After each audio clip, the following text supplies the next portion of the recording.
Praise the Lord. கர்த்தருடைய பரிசுத்த நாமம் மகிமைப்படுவதாக. இந்த நாளிலும் உங்களோடு கூட மிக முக்கியமான ஒரு காரியத்தை நான் உங்களுக்கு தெரிவிக்க விரும்புகிறேன்.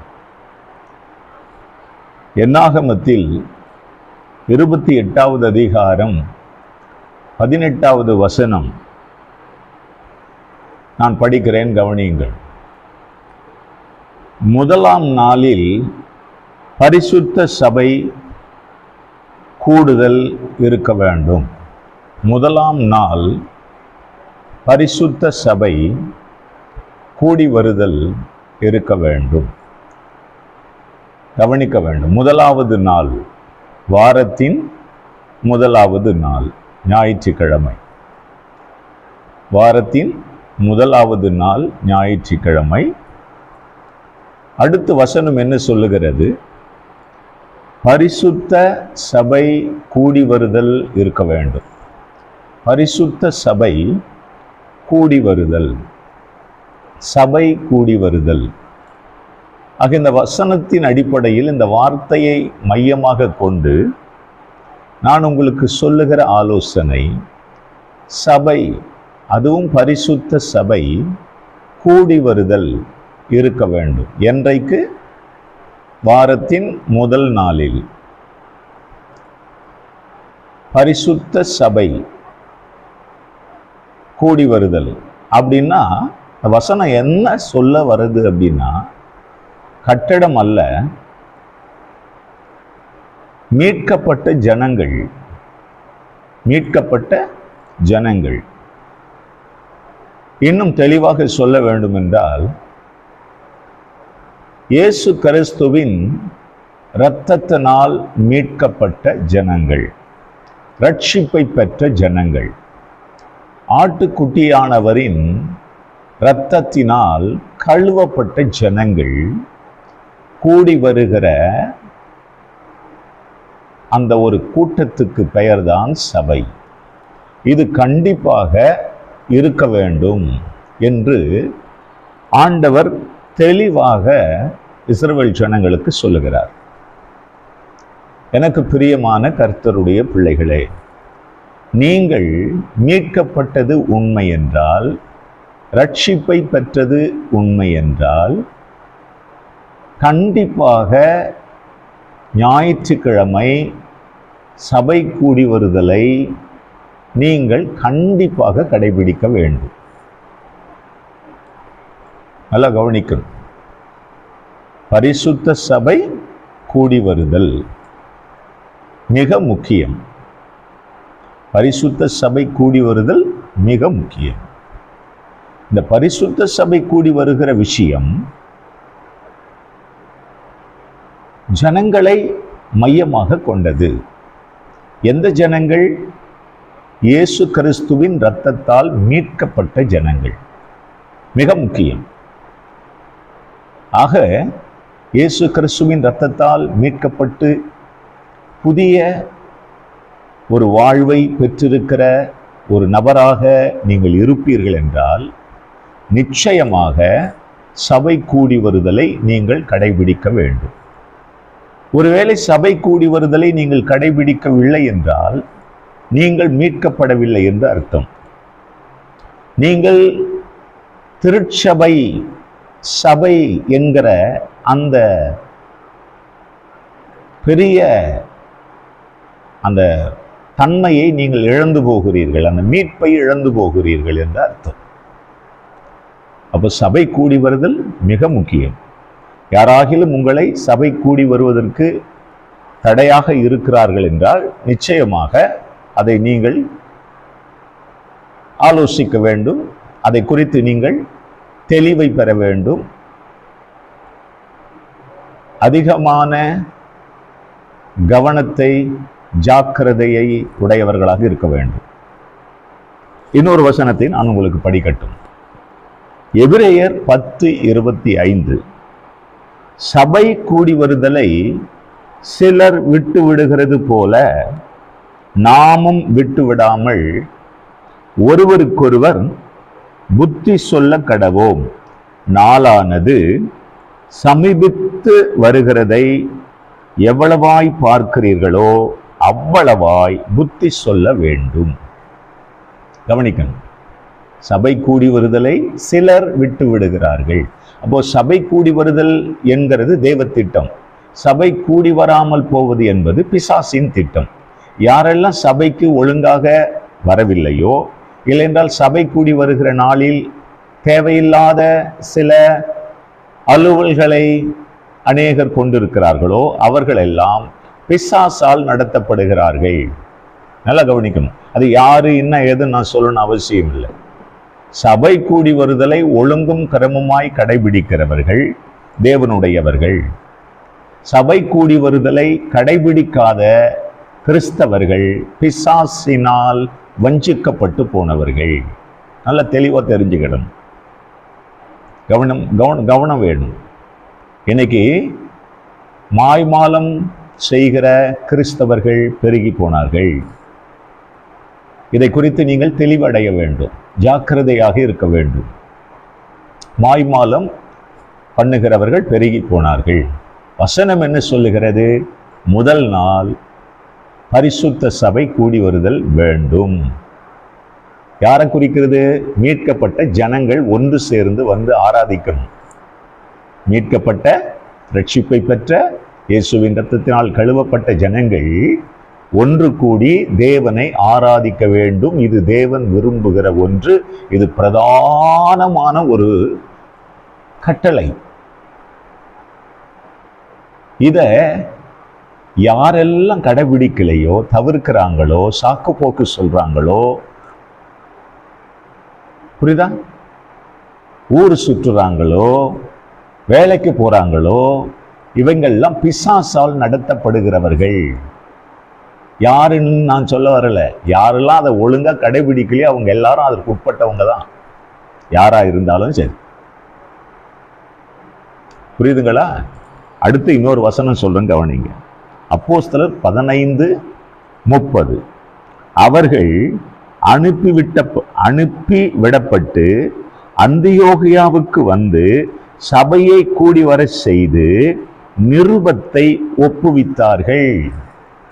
சபையை கூடி வர செய்து நிருபத்தை ஒப்புவித்தார்கள். இந்த நிருபம் என்பது பரிசுத்த வேதாகமத்தில் புதிய ஏற்பாட்டில் அதிகமாக அப்போஸ்தலனாகிய பவுலால் எழுதப்பட்ட கடிதங்கள். இது யாருக்காக எழுதப்பட்டது? சபைக்காக. சபை என்றால் யார்? மீட்கப்பட்ட ஜனம். மீட்கப்பட்ட ஜனத்துக்காக எழுதப்பட்ட இந்த நிருபங்கள் நிச்சயமாக சபையில் போதிக்கப்பட வேண்டும். அதுக்குதான் சபை கூடி வருதல். சரியா? நான் எங்க வேணாலும் சுத்துவேன், எப்போவாவது வருவேன், இதெல்லாம் ஒழுங்கற்று, தேவ திட்டத்துக்கு உட்படாமல் ஒழுங்கற்று பிசாசுக்கு உட்பட்டு போகிற விஷயம். சபை கூடி வருதல் ரொம்ப ரொம்ப கண்ணியமாக கடைபிடிக்கக்கூடிய ஒன்று. அது நம்முடைய சரீரத்தோடு, நம்முடைய இரத்தத்தோடு கூட கலந்த ஒன்றாக இருக்க வேண்டும். ஓகேவா? மிகவும் ஜாக்கிரதையாக இருக்க வேண்டும். யாரையாகிலும் நான் சுட்டிக்காட்டி பேசுகிறேன் என்று நீங்கள் நினைத்தால் அதுதான் உண்மை. யாருக்கெல்லாம் அந்த வார்த்தை, ஓஹோ உண்மையாகவே நான் சபை கூடி வருதலை ஒழுங்காக கடைபிடிக்கவில்லை, பாஸ்டர் ஸ்டீஃபன் எனக்குத்தான் பேசுகிறார் அப்படின்னு நீங்க நினைச்சீங்கன்னா உங்களுக்கு தான், வேற யாருக்கும் இல்லை. சபை கூடி வருதலை நீங்கள் ஒழுங்காக கடைபிடிக்கிறவர்களாக இருக்க வேண்டும். புரியுதா? சாக்கு போக்கு நிறைய சொல்லக்கூடாது. ரொம்ப பிஸியாலாம் ரொம்ப காட்டாதீங்க. தேவனை ஆராதிப்பதற்கு நீ பிஸி ஆயிட்டியா? சொல்லு. தேவனை ஆராதிக்க கூடாதபடிக்கு உன் இருதயத்தை கெடுத்து போட்டவன் யார்? சபை கூடி வருதலை விட்டு விட்டு ஊர் சுற்றுவதற்கு உனக்கு ஆலோசனை கொடுத்தவன் யார்? மிகவும் ஜாக்கிரதையாய் இருக்க வேண்டும். எல்லாவற்றுக்கும் பிரதிபலன் உண்டு. நீ செய்கிற நன்மைக்கும் பிரதிபலன் உண்டு, நீ செய்கிற ஒவ்வொரு தீமைக்கும் பிரதிபலன் உண்டு.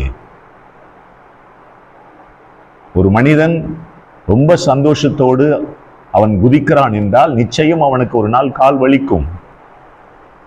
அமைதி வேண்டும், அடக்கத்தோடு கூட வாழுதல் வேண்டும்.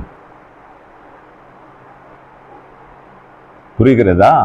சபை கூடி வருதல் தேவன் விரும்புகிற, அவர் போட்டிருக்கிற பிரதான கட்டளை. இதை நாம் கண்டிப்பாக செய்ய வேண்டும். இதை செய்யாமல் நாம் தேவையில்லாமல் பணம் சம்பாதிக்க வேண்டும் என்று சொல்லி, உறவுகள் வேண்டும் என்று சொல்லி, நண்பர்கள் வேண்டும் என்று சொல்லி சபைக்கு வருவதை தவிர்த்து பல பல நிகழ்வுகளுக்காக ஓடி போகிறீர்கள். நிச்சயமாக இது தவறு தவறு தவறு என்கிறதை நீங்கள் உணர வேண்டும். சபை கூடி வருதலை விட்டு விடாதீர்கள். சபையில் நிருபங்கள் ஒப்பு கொடுக்கப்பட்டிருக்கிறது. அந்த நிருபங்களை நாம் படிக்க வேண்டும், தியானம் பண்ண வேண்டும். ஒவ்வொரு முறையும் சபை கூடி வரும்போதெல்லாம் இந்த நிருபங்களை நாம் படித்து தியானிக்க வேண்டும். புரிகிறதா? மத்தேயு எழுதின சுவிசேஷம் 16வது அத்தியாயம் 18வது வசனம். மேலும் நான் உனக்கு சொல்லுகிறேன், நீ பேதுருவாய் இருக்கிறாய், இந்த கல்லின் மேல் என் சபையை கட்டுவேன், பாதாளத்தின் வாசல்கள் அதை மேற்கொள்வது இல்லை. சபையை பாதாளத்தின் வாசல்கள் மேற்கொள்வது இல்லை. கவனிக்கணும், சபை கூடி வருதல் அவசியம். சிலர் சபை கூடி வருதலை விட்டு விடுகிறார்கள். இருமாப்போடு கீழ்ப்படியாமல் அகந்தை உள்ளவர்களாய் சபை கூடி வருதலை விட்டுவிட்டு ஓடி போகிறவர்கள் இன்றைக்கு பெருகி போனார்கள். தப்பு பண்றவனை தான் நிறைய பேர் ஃபாலோ பண்றீங்க. ஜெபிக்க கூப்பிட்டா வரமாட்டீங்க. பீச்சுக்கு போகலாம், டூருக்கு போகலாம், ஊர் சுத்த போகலாம், இதுக்கெல்லாம் ஓடுறீங்க. எல்லாவற்றுக்குமே பலன் இருக்கிறது. கர்த்தரை தேடுகிறவன் பலன் அடைவான். புரியுதா? உனக்கு பலன் இருக்கிறது, பணம் இருக்கிறது என்று செலவு பண்ணுவதற்காக நீ கேளிக்கையை நோக்கி ஓடுகிறாய். தேவனை தேடினால் மட்டுமே உன் எதிர்காலம், உன் வாழ்வியல் எல்லாம் நன்மையாக இருக்கும். சபை கூடி வருதலை விட்டு விடாதே. சபை எப்பொழுதெல்லாம் கூடி வருகிறதோ அப்பொழுதெல்லாம் நீ சபையில் இருக்க வேண்டும். நீ எந்த திருச்சபையில் இருக்கிறாயோ அந்த திருச்சபை எப்பொழுதெல்லாம் கூடி வருகிறதோ அப்பொழுதெல்லாம் நீ அந்த திருச்சபையிலே கூடி வர வேண்டும். ஒழுங்கற்று திரியாதே. தாய் தகப்பன் இல்லாத பிள்ளைகள் ஒழுங்கற்று திரிவார்கள். போதகன் இல்லாத விசுவாசிகள் ஒழுங்கற்று திரிவார்கள். போதகன் இருந்தும் நீ ஒழுங்கற்று திரிகிறாய் என்றால் இன்னும் உனக்கு தேவனுடைய கோபத்துக்கு நீ உள்ளாகி போவாய். ஜாக்கிரதை. அடுத்து,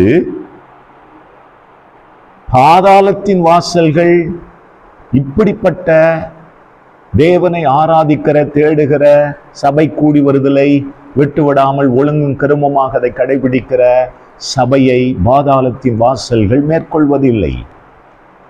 ஒரு நேரம் வரும், பிரச்சனை வரும். பிரச்சனை வரும்போது தான் தெரியும். பிரச்சனை வராத வரைக்கும் பிரச்சனை இல்லை. பணம் கொஞ்சம் இருக்குது, இஷ்டத்துக்கு ஓடலாம். இளைய மகனுக்கு பணம் இருந்துச்சு, இஷ்டத்துக்கு ஓடனா, பணம் எல்லாம் போச்சு. அதுக்கப்புறம் தான் சூழ்நிலை அவனுக்கு புரிய வருது. உன் பணம், உன்னுடைய ஆசீர்வாதம் எப்பொழுதும் போல உன் வாழ்நாள் முழுதும் உனக்கு வேண்டும் என்றால், ஒரு நன்மையும் குறைவுபடாமல் நீ இருக்க வேண்டும் என்றால், ஒழுங்கா சபை கூடி வருதலை கிரமமாக கடைபிடி. எந்த திருச்சபைக்கு நீ போனாலும் பரவாயில்லை. ஆனால் அந்த திருச்சபையின் ஒழுங்குக்கு உட்பட்டு சபை கூடி வருதலை ஒழுங்காக கடைபிடிக்கப்பார். ரொம்ப ரொம்ப முக்கியம். புரியுதா?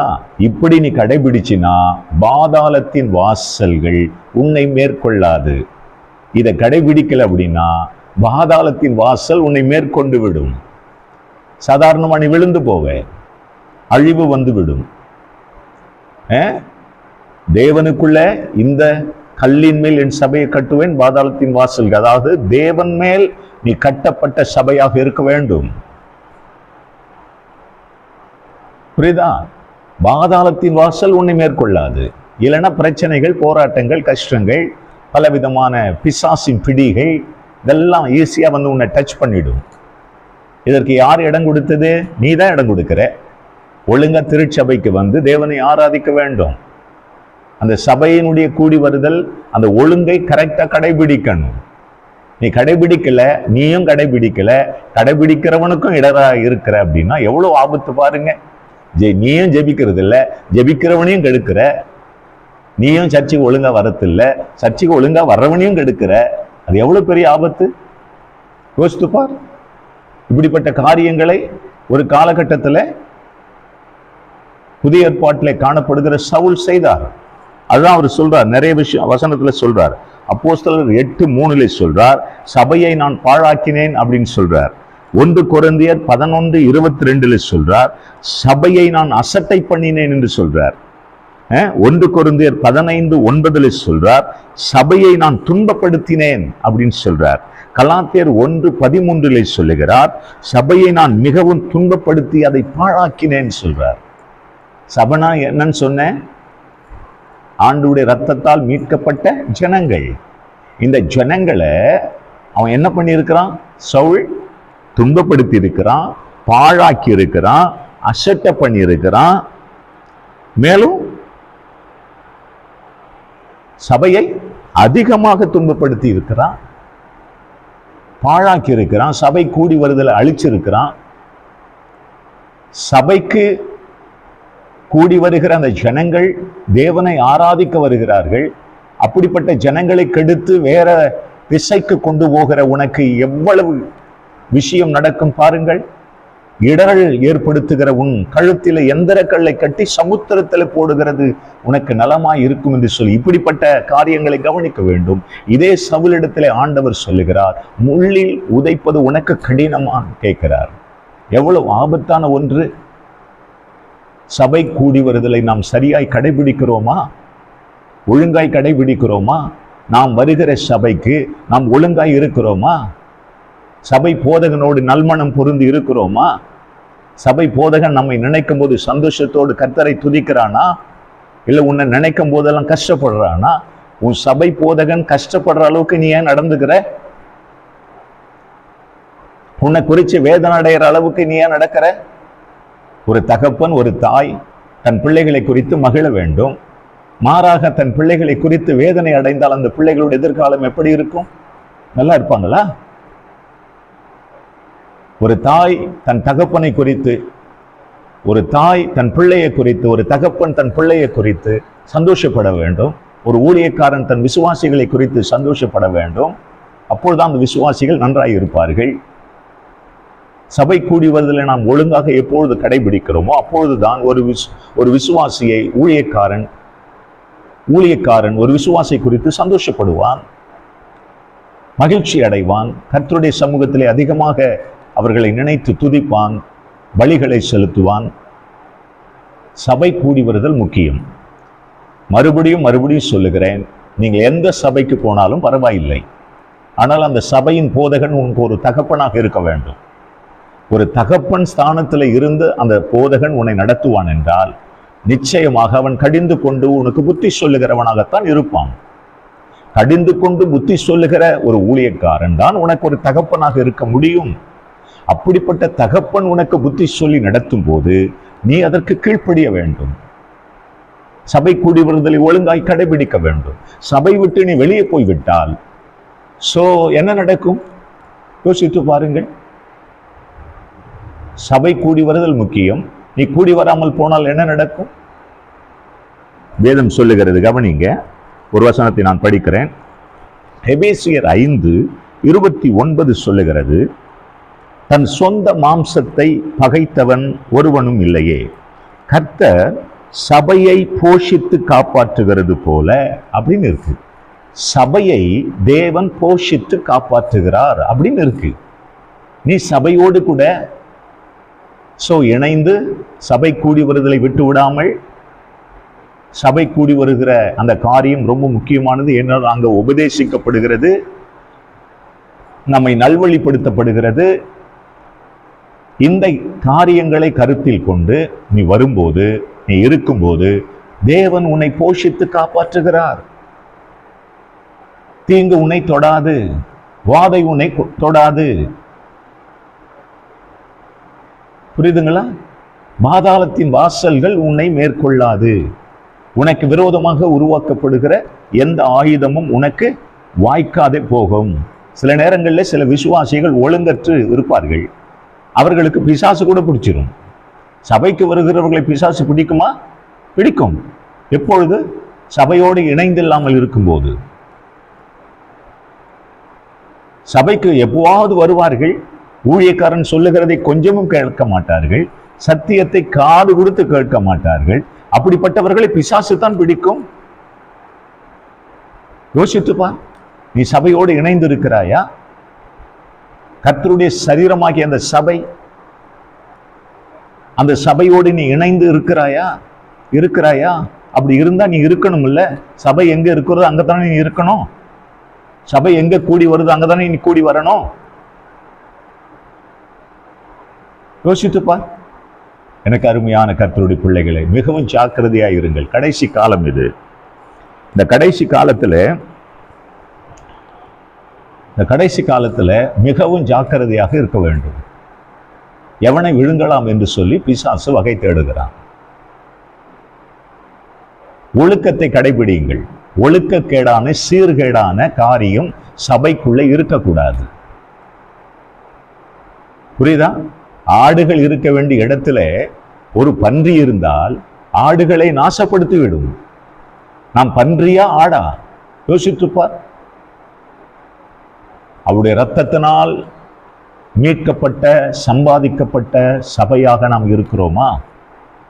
அப்படி இருந்தால் நிச்சயம் சபை கூடி வருதலை கடைபிடிக்கவே வேண்டும்.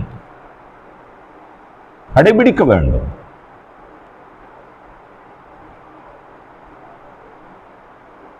இன்றைக்கு இருக்கிற கிறிஸ்துவ பிள்ளைகள் சபைக்கு ஒழுங்காய் வராமல்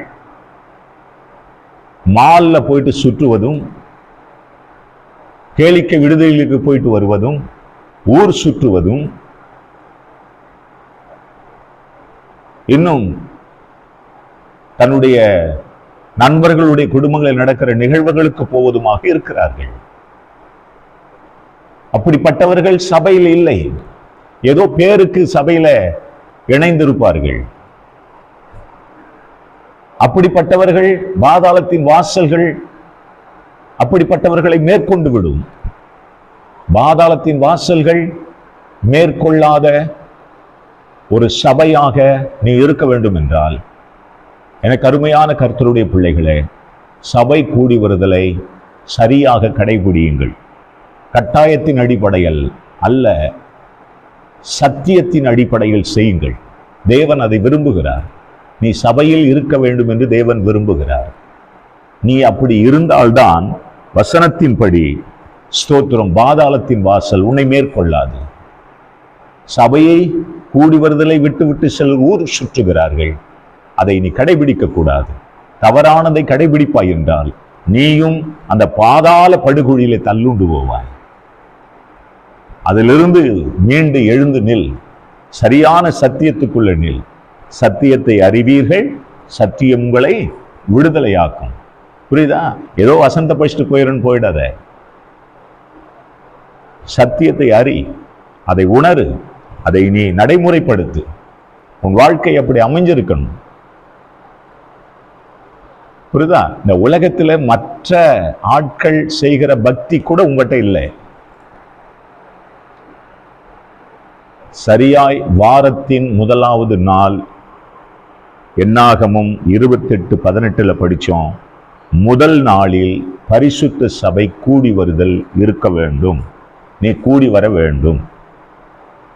புரியுதா? நீ 1000 காரணம் சொன்னாலும் அது பாவம். எனக்கு ரொம்ப முக்கியமான வேலை இருந்தது, முக்கியமான நிகழ்வு இருந்தது, நாங்கள் போயே ஆகணும், நான் அதை செஞ்சே ஆகணும், இதெல்லாம் தூக்கி தூர போடுங்க. சபை கூடி வருதல் கண்டிப்பாக இருக்க வேண்டும். புத்தி இல்லாத மதிக்கட்ட அநேகர் செய்கிறத போல செய்யாதீங்க. புரியுதா? அதுதான் எபிரேயர் 10:25 சொல்லுது. சிலர் விட்டு விடுகிறார்கள். அப்படி செய்யாத. சில தப்பு பண்றான், பாவம் பண்றான், பாவம் பண்ணிட்டு சபைக்கு வரான். அவன் செய்யறத நீ செய்யணுமா? செய்யாத. ஒழுக்கத்தை உடையவனாக மாறு. தேவன் அங்கே தம்முடைய வார்த்தையை வைத்திருக்கிறார். அந்த வார்த்தைக்கு செவி கொடு. அப்போதான் பாதாளத்தின் வாசல் உன்னை மேற்கொள்ளாது. ஸ்ட்ராங்கா இருக்க முடியும். பெருமழை சொரிந்து பெருவெள்ளம் வந்து காற்றடித்து அதன் மேல் மோதியது, அது விழவில்லை. விழாத ஒரு வாழ்க்கை வாழணும்னா ஒழுங்கா சர்ச்சைக்கு வா. புரியா? எந்த சர்ச்சைக்கு போனாலும் போ, சர்ச்சைக்கு போ, சர்ச்சைக்கு வா. ஒழுங்கில்லாதவங்களை ஃபாலோ பண்ணாத. புரியுதா? ஆண்டுடைய வார்த்தைக்கு செவி கொடு. உன்னை ஒருத்தனும் மேற்கொள்ள முடியாது. ஸ்ட்ராங்கா இருக்க முடியும். சவால் விட்டு வாழ முடியும். கர்த்தர் உன்னோடு கூட இருக்கிறார். புரியுதா? அப்படிப்பட்ட வாழ்க்கை வாழ உன்னை நான் வாழ்த்துகிறேன், ஆசீர்வதிக்கிறேன். ஜெபிக்கலாம். தகப்பனே, அருமையான வேளையில் அன்பு பிள்ளைகளுக்காக உம்மை ஸ்தோத்திரிக்கிறேன். பிள்ளைகளை ஆசீர்வதிக்கிறேன், ஆசீர்வதிக்கிறேன். சபை கூடி வருதலை ஒழுங்கும் கிரமமாக கடைபிடிக்க, உடைய வசனத்துக்கு செவி கொடுக்க, விழுந்து போகாத ஒரு வாழ்க்கை வாழ எல்லாருக்கும் தேவன் அனுகிரகம் செய்யும். ஆசீர்வதியும். ஆண்டவர் இயேசு கிறிஸ்துவின் நாமத்தில் ஜெபிக்கிறேன் பிதாவே. ஆமென், ஆமென், ஆமென். அல்லேலூயா.